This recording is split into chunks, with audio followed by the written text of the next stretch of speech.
Hello everyone, let me show you today our Machenike G6V2 controller. How to connect our mobile via Bluetooth. Play some games that natively support controllers. Okay, first of all, switch the mode to PC.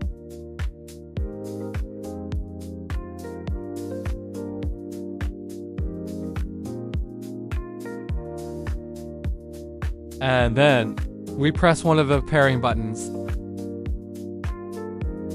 Long press until the light flashes.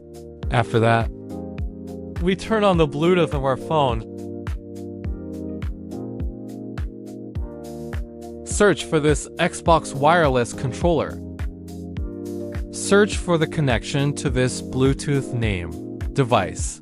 Then tap here. At this time, our controller is already connected.